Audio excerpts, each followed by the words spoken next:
இந்திய பங்கு சந்தை ஒரு பெரிய சந்தை மாதிரி. கம்பெனிகள் தங்களை சின்ன சின்ன பகுதிகளா பிரிச்சு விற்பாங்க. இந்த பகுதிகளுக்கு பேர்தான் பங்குகள்.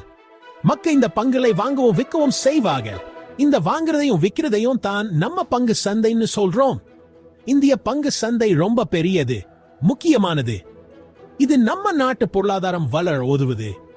கம்பெனிகள் நல்லா செயல்படும் போது பங்கு சந்தை பொதுவா உயரும். நிறைய பேர் இந்திய பங்கு சந்தையில முதலீடு செய்யறாங்க.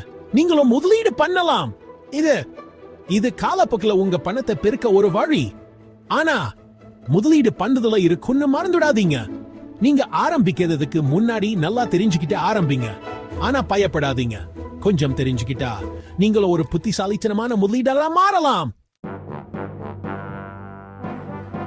வாங்க சில முக்கியமான வார்த்தைகளை பத்தி தெரிஞ்சுக்கலாம்.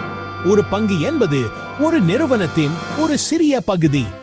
நீங்க ஒரு பங்கை வாங்கும் போது அந்த நிறுவனத்தின் ஒரு சிறிய பகுதியை நீங்க சொந்தமா வச்சிருக்கீங்கன்னு அர்த்தம்.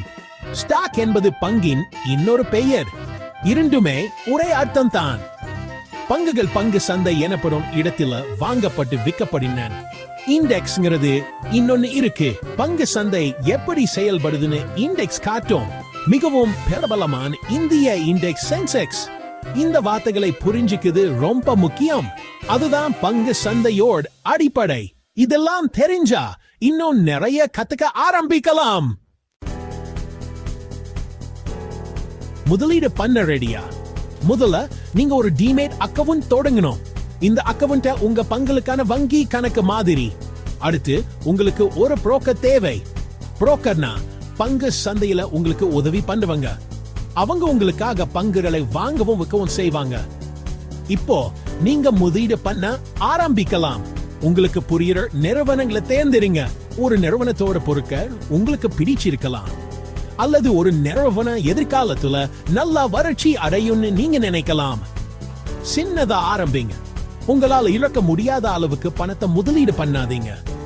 முதலீடு என்பது மாரத்தான் ஓட்டம் மாதிரி, ஸ்பிரிண்ட் ஓட்டம் மாதிரி இல்ல. செபி பங்கு சந்தையோட நடுவர் மாதிரி எல்லாம் நியாயமா நடக்குதுன்னு செபி தான் உறுதி செய்யும். முதலீட்டாளர்களை மோசமான நடைமுறைகளிடமிருந்து செபி பாதுகாக்குது.